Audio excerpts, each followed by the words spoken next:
ఈ video click చేసిన వాళ్ళకి నా ధన్యవాదములు. ప్రతి ఒక్కళ్ళు చివరి వరకు ఈ వీడియోని చూడండి. ఇక వీడియోని ప్రారంభిద్దాం. విశ్లేషణకు స్వాగతం.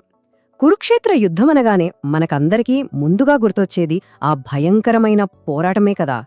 కాని ఆ యుద్ధం వెనుక ఒక 17 కుర్రాడి అత్యంత విషాదకరమైన వీరోచితమైన ప్రయాణం ఒకటుంది.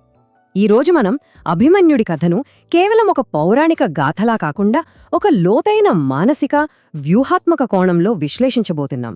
రండి, చరిత్రలో దాగి ఉన్న ఆ పద్మవ్యూహ రహస్యాలను ఛేదిద్దాం. అసలు విషయానికి వస్తే, దేవాంశ సంభూతుడైన ఆ యువవీరుడు ప్రపంచంలోనే అత్యంత క్లిష్టమైన పద్మవ్యూహాన్ని ఛేదించి లోపలికైతే వెళ్లగలిగాడు, కాని తిరిగి బయటకెందుకు రాలేకపోయాడు. ఇది కేవలం యుద్ధతంత్రంలో జరిగిన చిన్న పొరపాటా, లేక కాలం ముందే రాసిపెట్టిన విధిరాత? ఈ అతిపెద్ద రహస్యాన్ని అర్థం చేసుకోవాలంటే మనమతని జీవితంలోని మొట్టమొదటి దశకు ప్రయాణించక తప్పదు.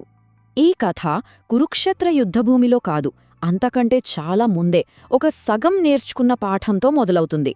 ఆ విషాదవీరుడి ప్రయాణం ఎలా ప్రారంభమైందో ఇప్పుడు చూద్దాం.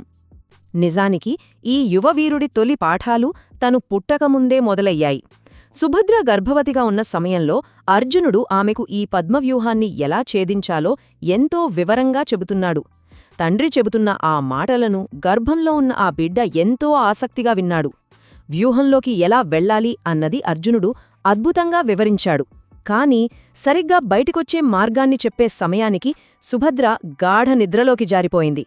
దానితో అభిమన్యుడికి వ్యూహం లోపలికి వెళ్లడం మాత్రమే తెలిసింది. ఆ రోజు మిగిలిపోయిన ఆ సగం పాఠమే భవిష్యత్తులో అతని జీవిత గమనాన్నే పూర్తిగా మార్చేసిందని మనకు తర్వాత అర్థమవుతుంది. ఇది వినడానికి పురాణాల్లోనే ఒక కథలా అనిపించినా దీని వెనుక ఉన్న అర్థం ఇప్పటికీ అక్షర సత్యం. అర్థజ్ఞానం ప్రమాదకరం అన్న సామెతకు బహుశా అభిమన్యుడి జీవితమే అతిపెద్ద ఉదాహరణ. ఇది చూస్తే మనకొక విషయం స్పష్టంగా అనిపిస్తుంది కదూ. ప్లాన్ బి లేకుండానే ఒక లక్ష్యం వైపు అత్యుత్సాహంతో దూసుకుపోయే నేటి యువతరంలాగే తన తండ్రి ఎప్పుడూ తోడుండి రక్షిస్తాడన్న అతి నమ్మకంతో ఆ సగం విద్యతోనే పెరిగాడు ఆ కుర్రాడు. అయితే ఆ సగం విద్యతో ఉన్న వీరుడి కోసం కురుక్షేత్రంలో అసలు ఎలాంటి మానసిక వ్యూహం ఎదురుచూస్తోందన్నది మనం తెలుసుకోవాలి. ద్రోణాచార్యుడి మాస్టర్ ప్లాన్ అక్కడే మొదలైంది. ఇక్కడ పద్మవ్యూహం గురించి మనం ఒక ఆసక్తికరమైన విషయాన్ని గమనించాలి. సాధారణంగా వ్యూహం అనగానే కదలకుండా నిలబడిన సైనికుల వరస అనుకుంటాం కదా, కానీ అది వాస్తవం కాదు. ద్రోణాచార్యుడు ఆగండి, ఇంతవరకు వీడియో చూసినందుకు చాలా ధన్యవాదములు. మీకేమన్నా ఎటువంటి డౌట్లు ఉంటే ఆ డౌట్ని కింద కామెంట్లో మీరు పొందపరచండి. నేను ప్రతి దానికి రిప్లై ఇస్తాను.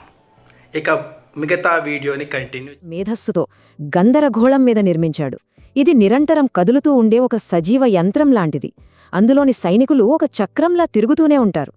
కేవలం కండబలాన్ని ఆపడమే కాదు, లోపలికి వెళ్లిన వ్యక్తికి అసలు దిక్కులు తెలియకుండా చేసి వారిని మానసికంగా పూర్తిగా దెబ్బతీయడమే దీని ప్రధాన లక్ష్యం.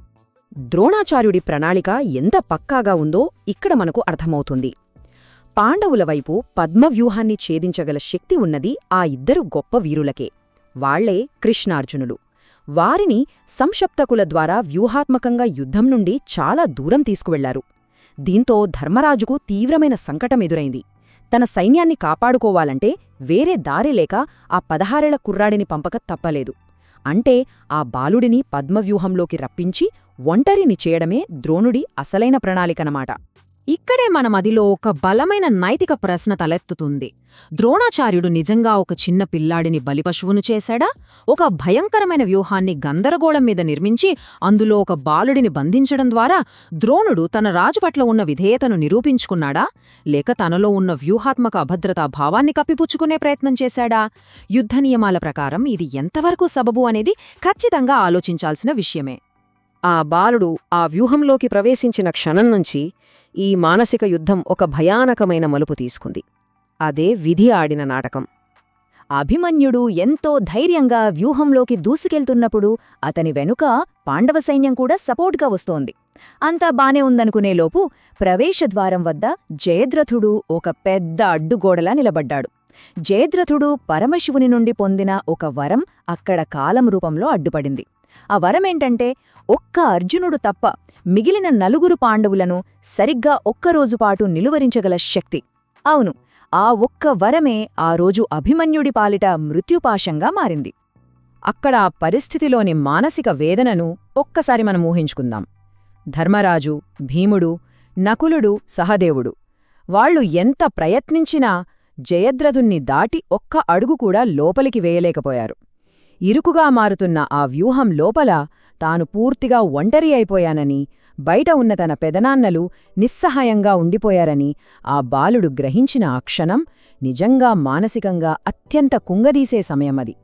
ఇక ఇక్కడ్నుండి ఈ విశ్లేషణలో అత్యంత కీలకమైన ఆఖరి పోరాట దశకు చేరుకున్నాం.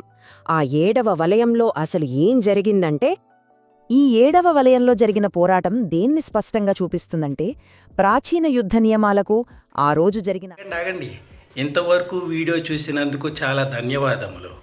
మీకేమన్నా ఎటువంటి డౌట్లు ఉంటే ఆ డౌట్ని కింద కామెంట్లో మీరు పొందపరచండి.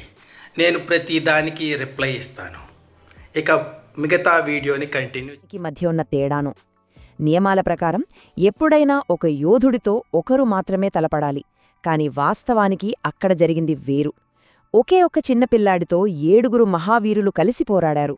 బహుశా కురుక్షేత్ర చరిత్రలోనే ఇది అతిపెద్ద కళంకమని చెప్పొచ్చు. ఆ బాలుడి కోసం ఆ 7వ వలయంలో వేచియున్న శత్రువులు ఎవరో తెలుసా? ద్రోణుడు, కృపాచార్యుడు, కర్ణుడు, అశ్వత్థామ, శకుని, దుర్యోధనుడు మరియు కృతవర్మ. ఎంతో గొప్ప పేరు ప్రఖ్యాతులు ఉన్న ఈ 7గురు మహారథులు ఒక్కటై అప్పటికే అలసిపోయి ఉన్న ఒక యువకుడిపై మూకుమ్మడిగా దాడి చేయడం ఆ రోజు ఆ కుర్రాడు ఎదుర్కొన్న అత్యంత భయంకరమైన సవాలుకు నిదర్శనం.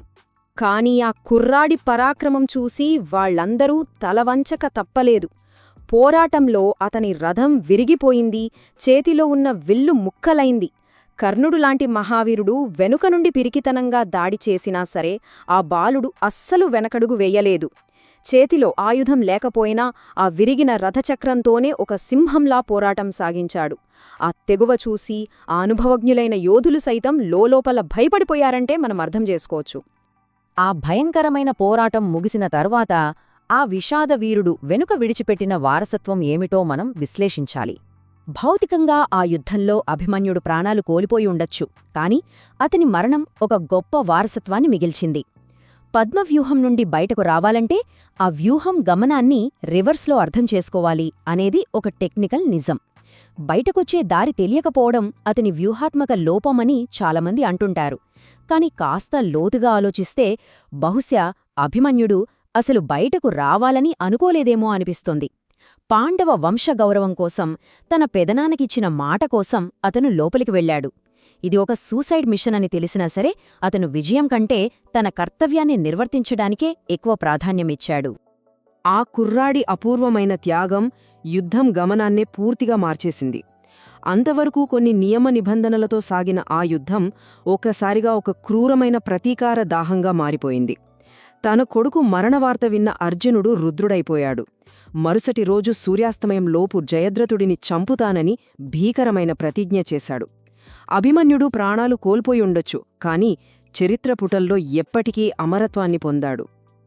ఇక ఈ విశ్లేషణను ముగించే ముందు మనందరం ఆలోచించాల్సిన ఒక బలమైన ప్రశ్న ఉంది. పూర్తి జ్ఞానం లేకపోయినా ఓటమి ఖాయమని ముందే తెలిసి. ఆగండి. ఇంతవరకు వీడియో చూసినందుకు చాలా ధన్యవాదములు. మీకేమన్నా ఎటువంటి డౌట్లు ఉంటే ఆ డౌట్ని కింద కామెంట్లో మీరు పొందపరచండి. నేను ప్రతి దానికి రిప్లై ఇస్తాను.